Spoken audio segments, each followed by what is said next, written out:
to NewDay. Quickly to the papers now. Daily Graphic has a story. The biggest story on its front page says UT Bank claims Woyome's houses at Trasacco. Also, fire guts Vienna City, and EIU predicts NPP win in November. But NDC says report endorses government's massive investment in economy. That's the story we'll be looking at this morning. On its back page, one that also probably will excite Ghanaians in general says Doma Traditional Council to punish errant chiefs, and it has to do with Galamsey.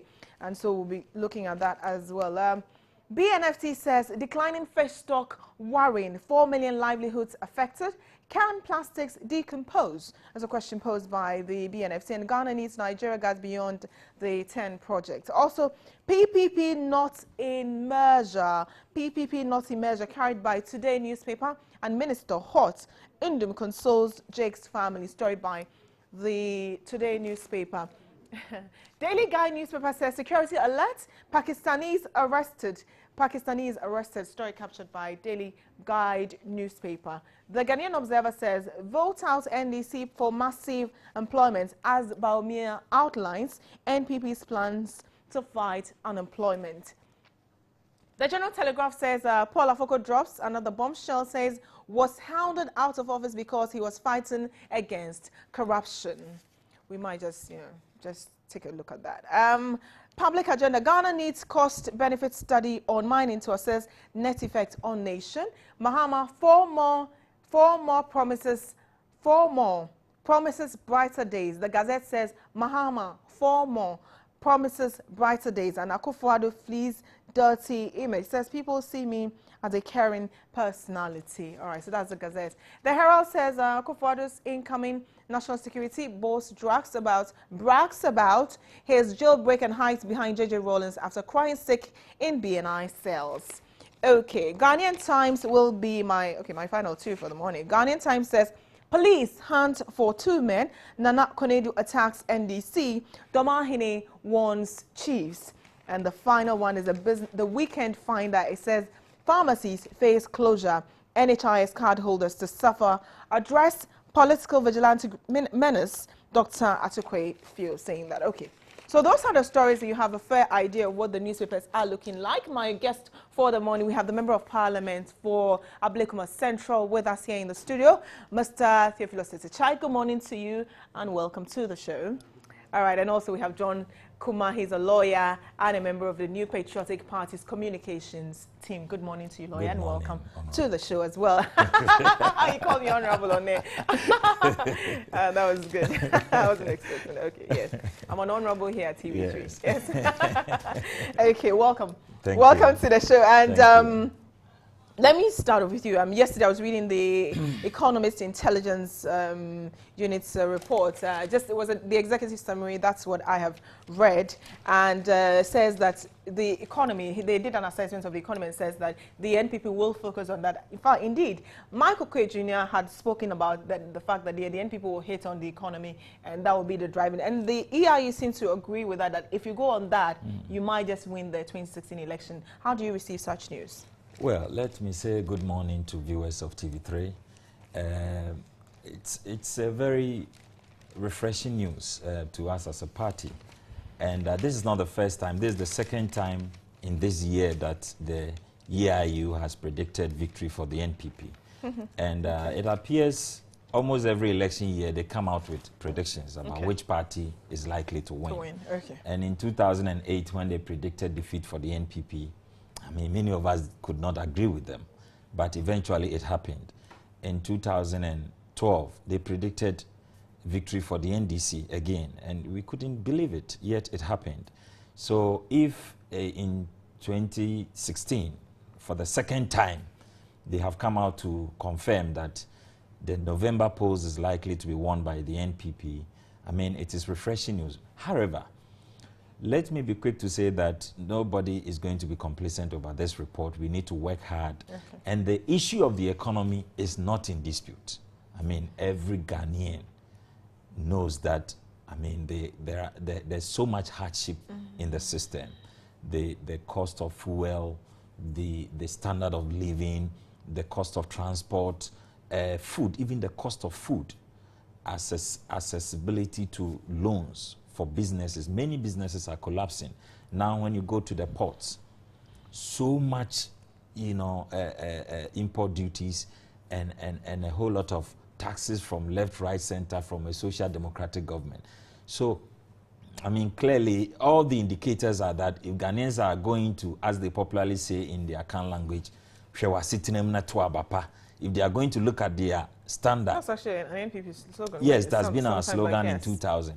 Yes. And I believe clearly this year too, people are going to assess their living conditions and then definitely endorse the vision of Nana Addo Dankwa Akufo-Addo and Dr. Bawumia, because the NDC has clearly proven to be very incompetent and highly corrupt.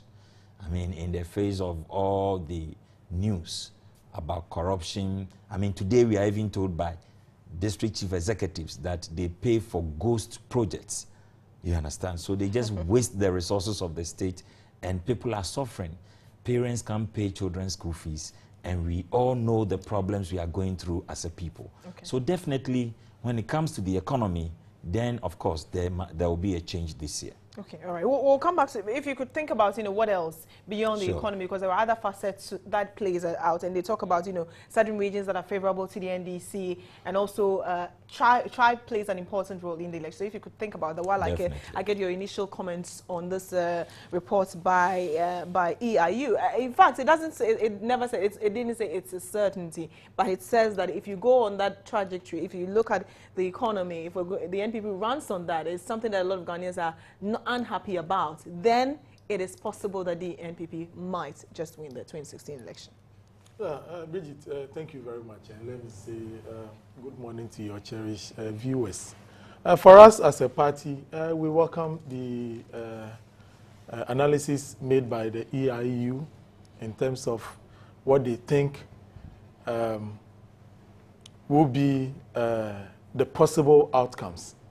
And for us as a party, it's a welcome news, because it's rather giving us the urge to finalize some of the weak areas that as a party we want to finalize.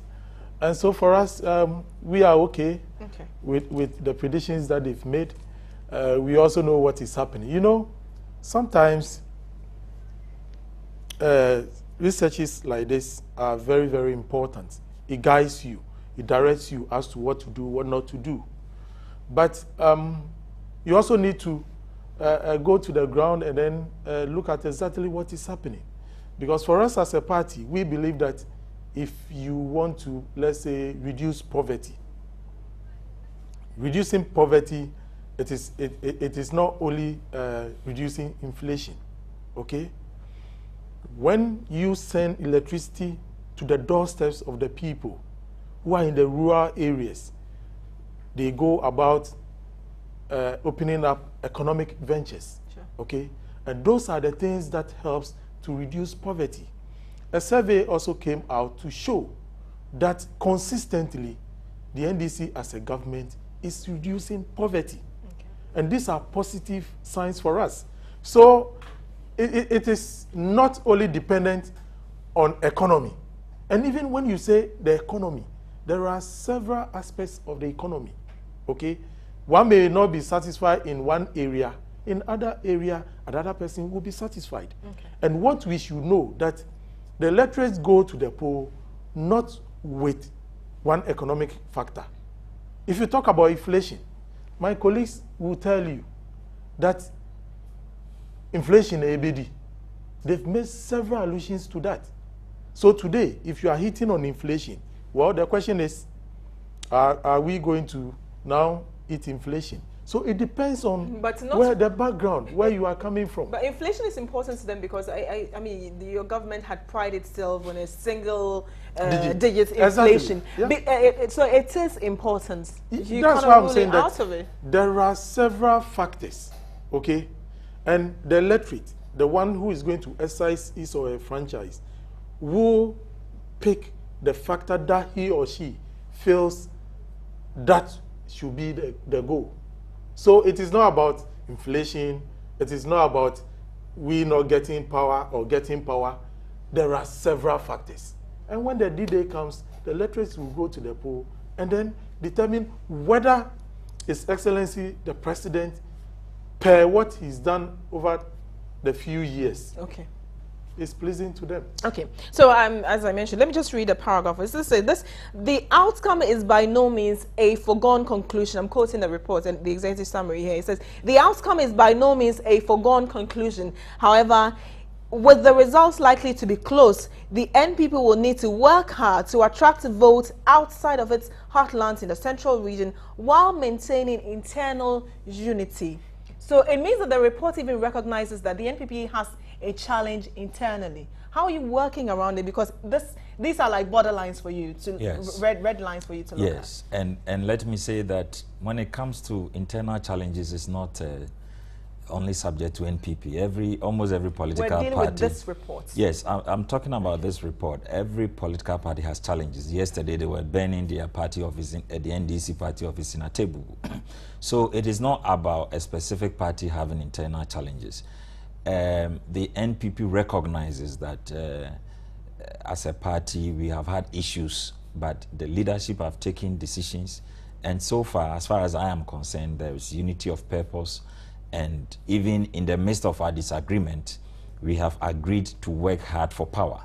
And I believe that is what we will see by the end of this year, that when it comes to the elections, all of us, we disagree or we will agree to disagree, but we work hard to win the power, because that's the only thing that brings us together as a political party and its members. And when it comes to the work they have done, you see, it is not about inflation as the term inflation. People are questioning themselves. In the era of President Kufuor, when the world crude price was $140 per barrel, they were buying petrol in Ghana at 5 Ghana cedis. Today, we are having crude at about $32 per barrel, and we are buying it at 16 Ghana cedis. So, when even it was 5 cedis, NDC promised them drastic reduction in the price of fuel. And now it has reduced at the world market to $32. They are selling it at 16 cedis. So people are struggling. And then coupled with doing so, so many companies have collapsed because of doing so. Which companies? So many of them. And when it comes to the private sector, you cannot even mention printing, even broadcasting. It got to a time multimedia was doing half day. When it was midnight, they have to shut up all machines. All the FM stations have to go up because they could not sustain the amount of fuel and diesel they needed to buy. I don't know about TV3, but I know about other media companies that had to close down. And once they are closing down, it means that people have to be laid off. To operate half. You have to operate half day because the cost of operation was so huge. When you go to the mining sector, thousands and thousands of workers were laid off because they could not afford the cost of operation. So we know there are problems. People are facing hardship. The cost of transport, where somebody used to pay maybe 1 cedi to work, now he has to pay about 4 cedis. So let me bring you back on track to the question I asked about, how are you working around it? And also, they talk about the fact that I think you've got to go outside of your comfort zone, that there are certain seats that are safe. I mean, Ashanti region is very safe, and a lot of people think that even the central region has been, well, until the last election really, has been swinging. And the Greater Accra region actually is seen to be the decider for the 2016 elections. Now, for a lot of people, they see the NPP as an elitist party. Well, how are you going around? And so, I mean, if you say Greater Accra region, they're very cosmopolitan. A lot of people are educated. They follow the issues. And so how do you go around it? Because in the report here, it talks about the fact that, the NDC at the grassroots, very rooted in the remotest, the north, certain areas that you just can't go. That is true. I mean, if you follow politics in Ghana, and of course not only Ghana, everywhere in the world, every political party have their strongholds. So I will not deny that we are very strong somewhere and we have our weaker areas. So obviously, I even see voter region as one region where NPP can increase our votes from the 14% to at least between 25 and yes, because they had about 85% then. Yes, so even the 15 was shared with other political parties. So we ended up having about 14 or 13%.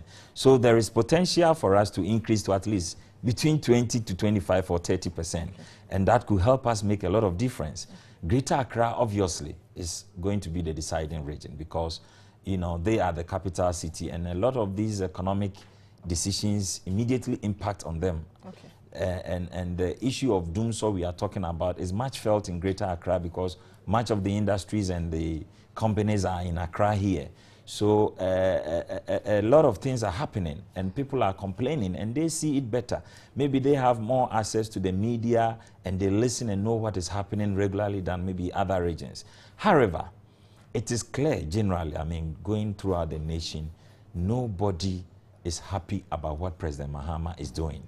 Everybody is complaining about his incompetence and especially the level of corruption. I mean, almost every day, a week will not pass without you hearing that there has been misappropriation here or there. And then today as we speak. But do you recognize that we're making progress in the fight against corruption? No. At least per the Transparency International report. No, not at all. We are not making any progress against corruption. How so? Because the president has not shown his commitment to fighting corruption. What has happened to Woyomi? Even where the Supreme Court has ordered that we should recover those money, has this been recovered? And we are told today, no, but that's UT Bank. That's a private arrangement. The government has done nothing about it. And even this recovery thing, it was a private individual, Amidu, who took Woyomi to Supreme Court for the court to order. The AG itself has done nothing in its attempt to recover these monies. We are told about JIDA monies over billions of Ghana cedis. What has happened to those monies? Those illegal payments that were made to Zoom Lion group of companies and Azontaba and all those guinea fowls that we never found and the tree planting and all those. So what has been done? Nothing. And every day today we are told by NDC DCs that they are paying for ghost projects. Okay, all right. But to be fair, that tree planting, remember the UDS report says that it was one of the best that was done. Maybe at the time that they reported. When? UDS, yes, they hired professionals. No, but we have seen pictures of trees being planted in the north in dry season. How could that be the best? Okay, so you can talk about the timing, but no, but the thing died. The thing never existed. We never have those trees there. Well, I haven't seen them. Because it's out. Because I have seen reports where Manase Azuri and the rest went there to take pictures, and there was nothing to show for those trees, for the millions of cities that were sung there. All right. Thank you very much. Also, yes, on this, which aspect of it, it looks as if, I mean, it doesn't look like, I mean, I've heard experts say, look, the target is what, to grow the economy by what, somewhat 6.5 or 7%, right? But then the reality is that we're likely to grow around 3.7, maybe 4%. So if you look at now to 2016, I doubt a lot of, I mean, I speak to experts and they say, where is the growth going to come from? So if the government will not be able to fix it, what else are you going to campaign on there? Thank you. Even what you've just said, clearly acknowledge the point that as a country, we are not in recession. Okay. Year on year, there is growth. Even Ghana as a country, in terms of our growth, is even better than even some developed countries. And it is a fact. Okay? Yes. But you see, we are running an economy where we have several shortfalls. Okay? And I've always said that it takes a leader who has vision to ensure that those potholes or shortfalls are corrected. Okay? And that is the bold decision that His Excellency the President has taken. And our changing lives and transforming Ghana, people don't understand, especially on the side of the MPP. But you see, if you look at the sort of infrastructural development that His Excellency the President is embarking upon, that is actually acknowledged by the report. Tomorrow and the future. And that is where the people of this country are deriving the economic benefits. Okay? We may have challenges in terms of inflation. Currently, it's stabilized. There's some form of stability. Our prayer is that that stability will continue. Okay? Those things vary. In economics, those things, they vary. Sometimes you get it right. Sometimes out of world economic changes, you also have some changes. Those things are not static. That is why in certain periods of our history, you record single digits. In certain times of our history, you are also going to get maybe double digits. It doesn't mean the country is not progressing. Those factors are factors that sometimes they occur, you can manage. But they are not things that you have the power to ensure that it never happens. But when it happens, what are you going to do to make sure that those things are corrected? And that is what currently the finance minister has been able to do. And the signs are clear for everybody to see. But the trump card of the NDC is changing the lives of the people, especially at the grassroots. Okay. Because, Bridget, as we are here in Accra, day in and day out, the population in Accra continues to increase, okay? Any competent government, what should you do to ensure that the rural-urban migration is nipped in the bud? One, by developing their communities, giving them the necessary or the daily necessities, things that you and I enjoy in Accra. They also have those facilities, and then the environment becomes conducive for them. They can also enter into commerce. They can also have access to good road networks, access to electricity, access to good potable water. And these are the basic things that the people of this country wants to see, feel, and touch. So the tangibles, the NDC as a government, we are providing those things. Okay? When you talk of inflation, it's intangible. Okay? It's not something that you can see, you can feel. But we are providing those things that the people can see, they can feel, they can smell, they can touch. And those are the things that the people of this country are going to focus in terms of voting. Because at the end of the day, those are the things that will uplift them from that poverty level to a middle or upper class level. Okay. And that is what the NDC seeks to do. But how do you pushing them to also earn the money to be able to access the facilities? Yes, it's beautiful to have the structures there, but if you have it and you can't access it then? Bridget, there are several social interventions that this government is embarking upon.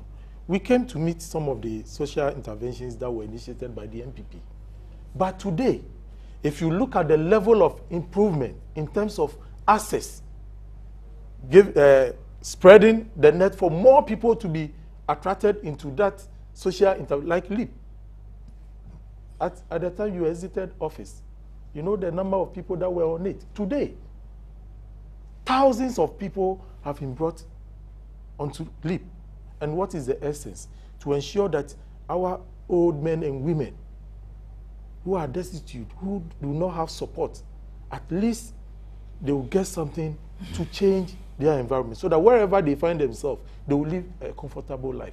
Do you think that person will not be happy with the good work of the president?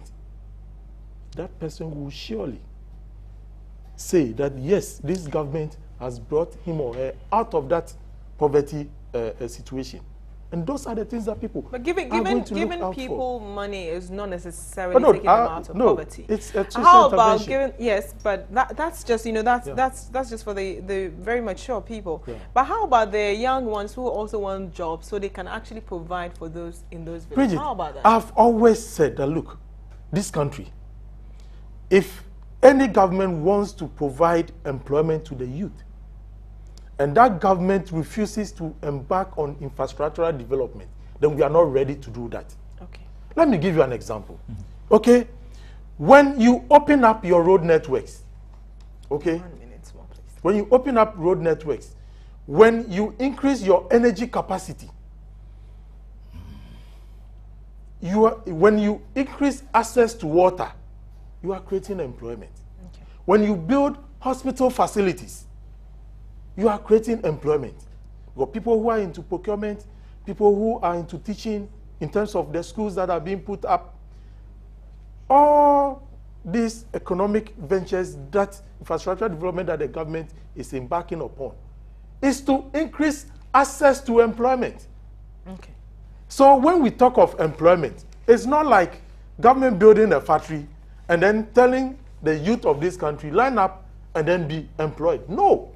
If any party comes to tell you that, it is clearly deceiving the people. What you need to do is to build the infrastructure that will give access to employment. And those are the things that the president is doing. And that is visionary, because it is not only in the short term to middle term, but also in the future. Okay. And that is what we want our leaders to do. And that is what His Excellency, the president, is doing. So all the infrastructure projects that we are embarking upon are geared towards making our youth get access to employment. Okay. So when we talk of employment, it's not like asking people to line like what some people did some years ago, which didn't yield any result. But President Mahama actually said you're going to set up job centers for people to register, so you have, because, you know, whenever the question about data... You see, I refuse to mention the youth employment program. Sure. Okay, strategically, because those ones are not full employment avenues. Sure. Those are short-term avenues. Okay. So for me, I do not normally use those things as a benchmark. Okay. But if you want your people to be employed, real employment, sustainable employment, then it is about expanding your infrastructure, bringing expanding the economy. Okay. And that is where you can create employment. Okay, we'll have to move on now to another story, but of course also tied into the economy. Nana Konadu-Agyeman-Rawlings addressed NDP, and she says that, you know, Nana Konadu accuses NDC of causing economic woes. It's a Ghanaian Times story, Ghanaian Times newspaper story there. And there's a quote here. She says, violence against the people does not only come in physical forms, but mismanagement of our resources for one selfish gain, inflating cost of projects, and lying about the state of the economy is a violation of our rights. And she says the NDP is determined to restore hope for the millions of Ghanaians with no hope under the current clueless government. Those are her words, as captured by him. I mean, NDP, in terms of numbers, really, they will have to face reality. They will not make any impact. But maybe if they join a much more bigger party, they can. She's practically singing the song that the NPP is singing. Have you ever tried to, you know, get them on board, and then because you're practically, talking about the same thing? Yes, she's practically singing the song that almost every Ghanaian is singing. So then maybe every Ghanaian will be NPP at the moment, because clearly there are economic hardships. You understand? And Honorable is saying that maybe we don't understand changing lives, transforming Ghana. And sometimes I get surprised when maybe Germany makes a car and China goes to photocopy. And then China is saying that, oh, the German car is not a good car. The transforming lives, changing Ghana, changing lives, transforming Ghana is an NPP manifesto theme in 2012 that they copied. Can we stay on? No, I'm coming. Please, I need to explain. He says that we don't understand. And see, when you copy people, it's you who don't understand the meaning of that message. They campaign on Idebi Keke and they won. Ask them what's the meaning of Idebi Keke.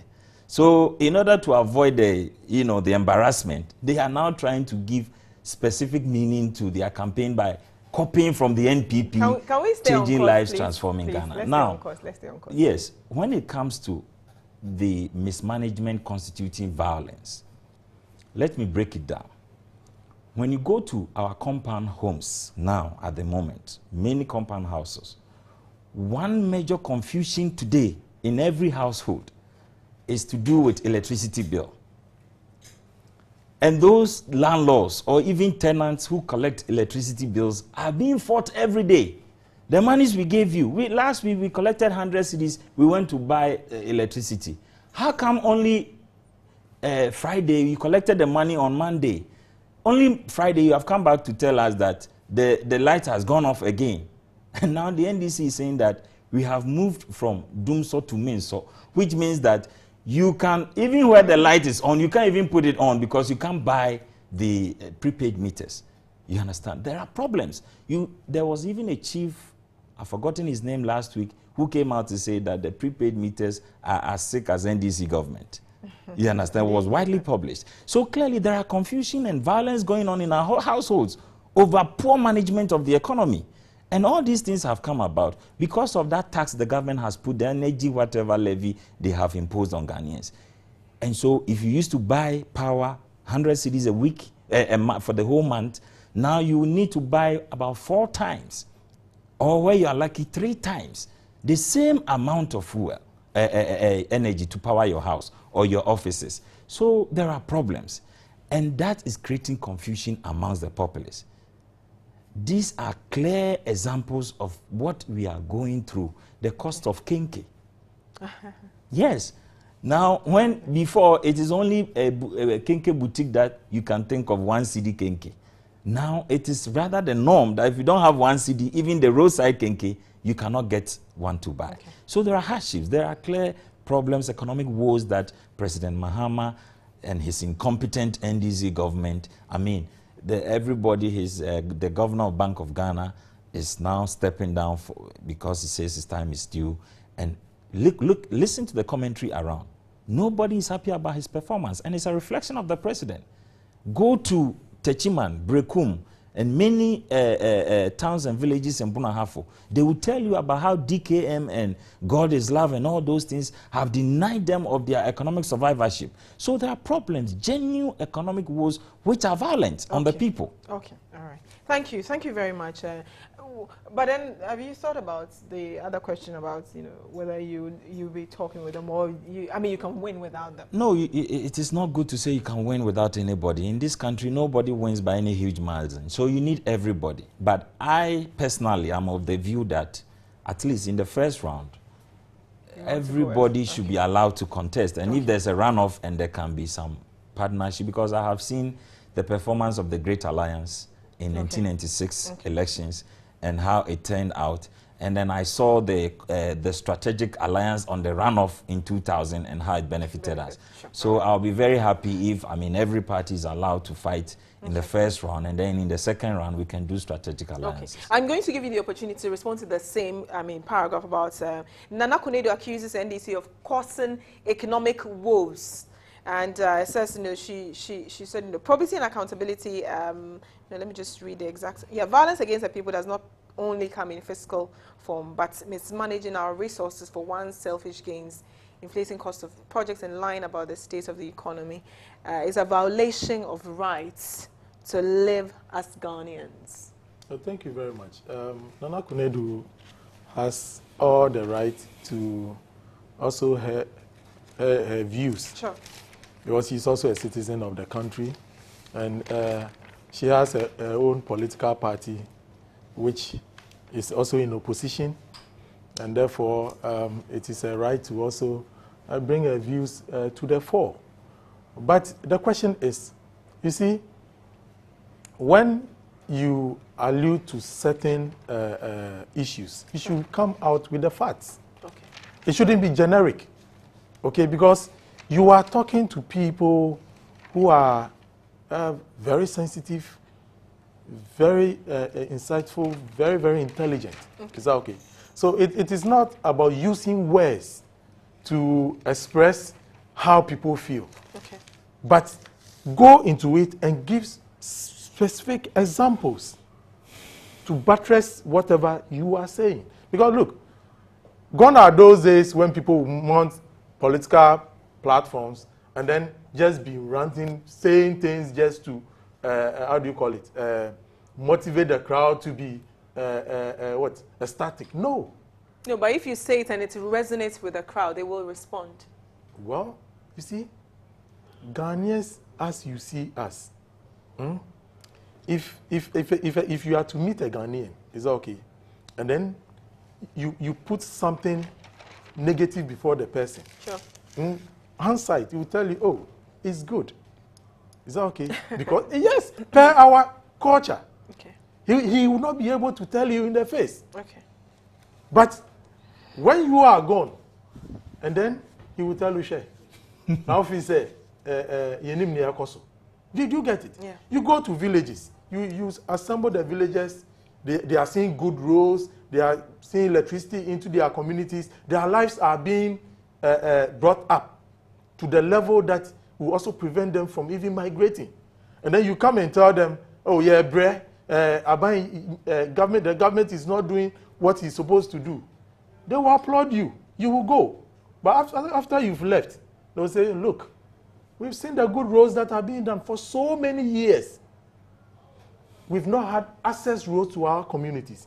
That will ensure that we'll be able to cut our farm produce to the market. The delays as a result of our bad roads, those things are over. So when all these things are being provided, and then you mount the stage, and then you just put out words, yes, people will listen. Look, every political party, when it holds a rally, don't you see the crowd? Mm-hmm. But when it's time for the voting, that is where you see those who really feel the change that that particular government is talking about. So for us as a party, we welcome all the statements that various political parties are coming out with. The most important thing is, as a party, we have a vision of transforming this country. And that vision resonates with the people at the grassroots. Okay. And we will continue to do that. Okay, thank you. So this is just a political campaign issue. But the thing she's saying, I mean, but you admit that there are challenges. Oh, yes, well, of course. Okay. Yeah. I've told you, in economics, nothing is static. It changes, varies. And that is the world order. Okay. There's no country that is continuously, no. Okay, all right. There's a day that you stagnate. There are some days you move up, but slowly. And there are times that you move at a faster pace. And all depends on the global system. Okay, all right. My final two stories, hopefully we'll discuss them, and about the Pakistanis arrested, and this happened, I mean, in the central region. For me, the concern with the story is the fact that we're sort of now targeting certain nationals, right, and labeling them as, quotes, terrorists. And for me, isn't that commentary sort of rather going to put Ghana in a very bad light? I think we should be asking the NDC government and its communicators the understanding of terrorism and who a mercenary is. Maybe you see, it is not good to do propaganda with everything, especially as soon as they find anything relating to Nanado, they want to over-exaggerate and look it so bad to make the man look bad. But if you are blessed, you are blessed. At the end of the day, it comes back to hit at the government itself, because all these, you know, non-existing security threats that they brought out in order to cause chaos and confusion among Ghanaians, when finally the truth was unearthed and they appeared before court with the facts, and it was just a mere misdemeanor they were talking about, Ghanaians have seen the real, you know, people that the NDC are. You understand? And now we are talking about Pakistani. Well, so far, I've not heard them link them to Nanado, so I've not heard them call them terrorists or mercenaries. These are normal procedures every country goes through. You meet, yes, with immigration. You see people on your land. You have to question them, how they got in, their purpose, are they living per the visas they brought in and all that. But where you want to exaggerate and make it, you know, a political issue where there is none, that is where the problem is.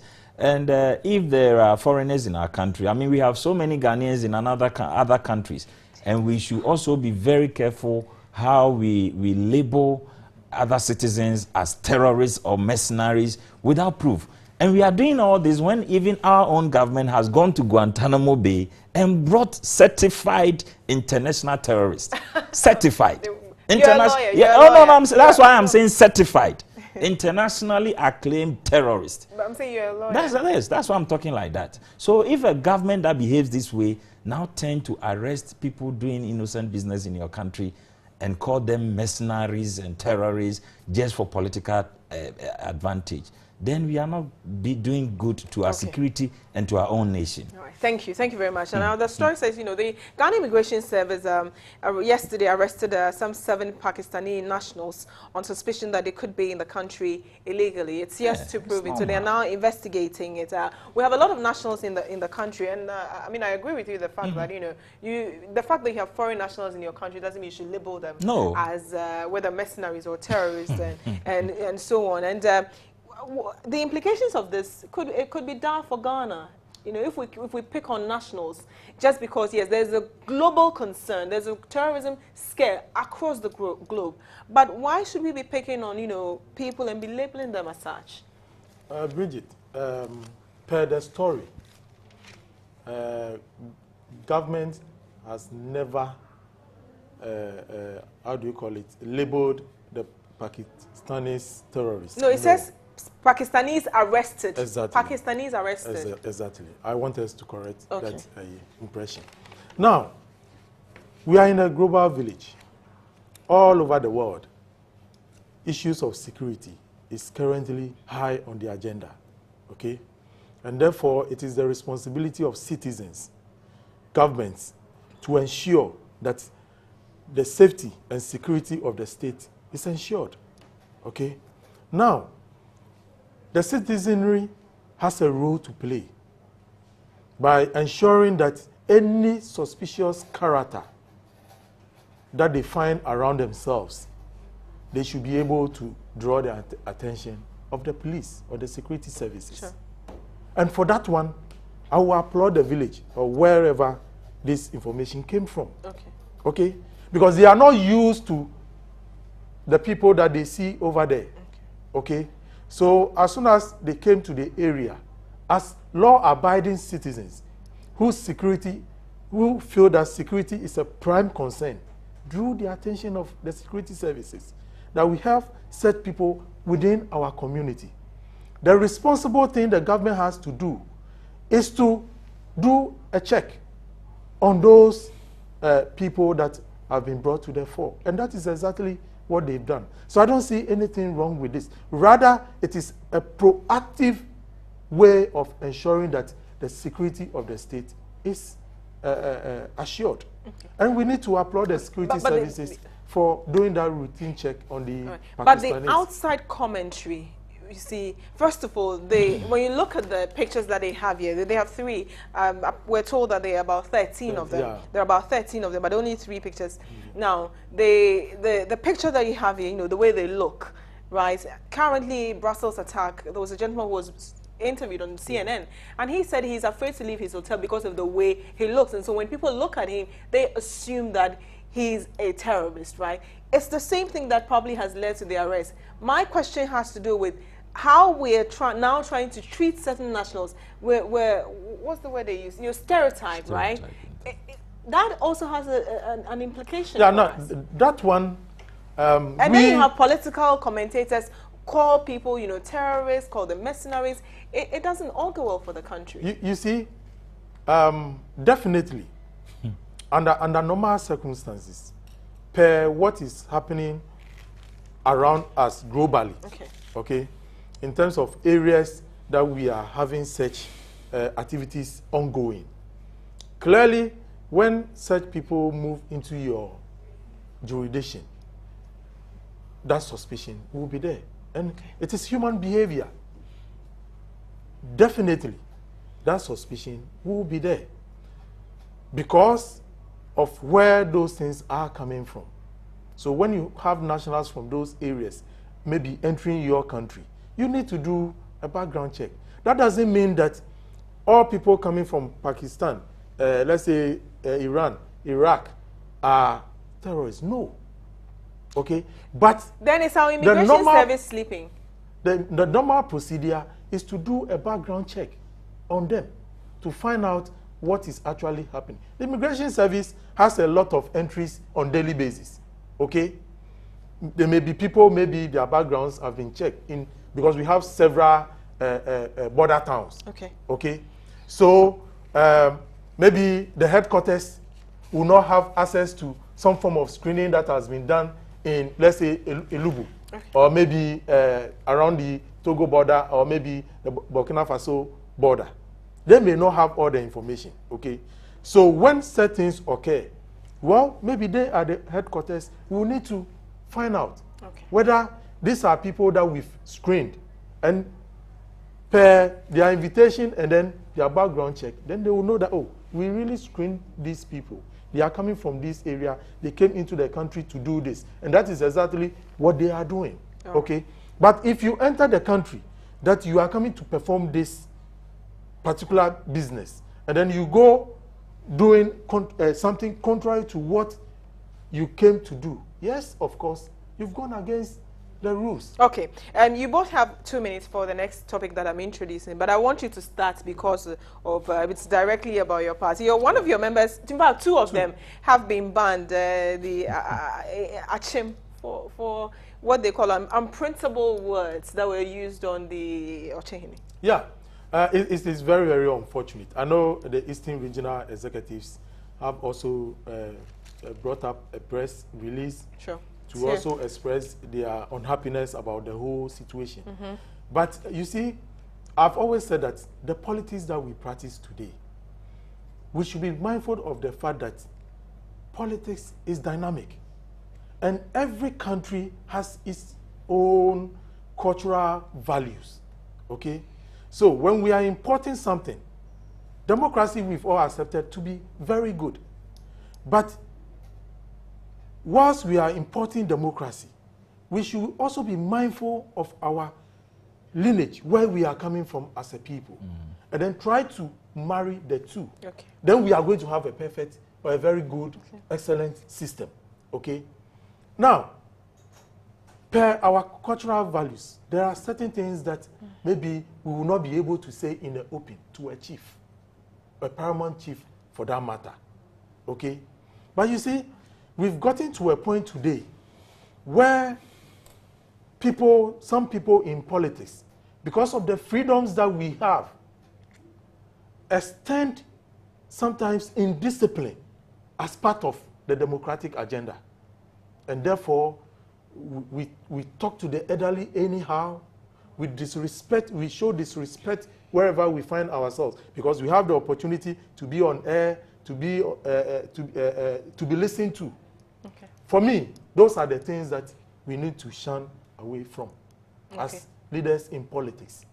Whilst we are practicing our political agenda, we need to ensure that the rights of others are also very important. The culture of our people needs to be respected. Good move by the chiefs. I mean, for them to take a stand, you know, they feel they've not been treated fairly. Yeah, okay, and that is how they are expressing their feeling. Okay. But I'm also appealing to the chiefs that, well, in our own adage, when the baby maybe defecate on the mother, you not say you are going to cut where the baby has. No, you don't do that. You don't throw the baby away with the no, you don't do that. Okay, so I'm also appealing to the chiefs that yes, they may be unhappy with certain issues raised by those two young men. Yeah. Yes, but to her is human, and we should all unite to build a prosperous nation. Okay. Well, what are you going to pick from this? I mean, what lessons do you pick from this? I think as a people, clearly we have conflict of authority in our country's governance, because traditionally we have a way that we lived until this new democracy and, you know, former governance also came. Sure. And then unfortunately, the way we have drafted our constitution, all powers have been given to the government, and then the chiefs also feel that when it comes to their traditional areas, you know, they still exercise a certain level of authority, and we must be very careful as politicians and as citizens and as natives of wherever we come from to also be decorous in our references to our chiefs. I mean, I am from Ejuso, and I will not take it kindly if anybody speak unwell about Otumfuo. And so wherever you are, you should also be very careful about your traditional chief there. And I mean, I don't know, sometimes the NDC and their posturing is sometimes a problem. And they don't care. Once you don't agree with them, it doesn't matter whether you are the head pastor, you are the bishop, the archbishop, or the chief, or whatever. They still come against you as if you're a political opponent. But you heard what he said. Yeah, right? I agree with him. Okay. And he is being objective. Okay. But I'm saying that it's becoming a culture of the NDC, and they have to look at it. I mean, they have done this not only to the chief, the Ochehine, but to so many other, sensitive leaders we have in this country. The last election, we saw how they handled Pastor Mensah Otabil. You understand? So many leaders, the last time they attack on Reverend Osubempa because he has predicted victory for NPP. And he's not a politician. He's just speaking his mind. And even though it doesn't go in your favor at that moment, there will be another time these same people you claim are NPP people will now be talking in favor of the NDC, depending on the times. So we have to be very careful when, our chiefs and traditional leaders express the sentiments of the people. Okay. Because I believe there are hardships, so people go to them. All right. So if they speak and it's not in favor of the government, you must understand that they are only expressing the view of their people. And not to be politicians. Okay, thank you very much. That story is actually page 18, and they have the first and second charge. I mean, one, I think he commented on the road. He commented on the road. Yeah, he went to inspect the road, and yes, and then there was also another one that seek for when the Nanado and Mahama to accept the outcome of the election petition. Before the chiefs were leading us to war, now they lead us for development. So if he goes to inspect road, it's interesting. You should read the full report here. The NDC should watch those things. It's here. We shouldn't be insulting. Thank you. I agree with you both. Thank you very much, both gentlemen. You have been. I like both of you today. Very, what they call decorous discussion, right? Very. Thank you, lawyer John John Kumar. He's a member of the National Communications Team of the New Patriotic Party, and also MP for Ablekuma Central. Theophilus Tetechai were my guest this morning. There's a lot more coming up on you, of course.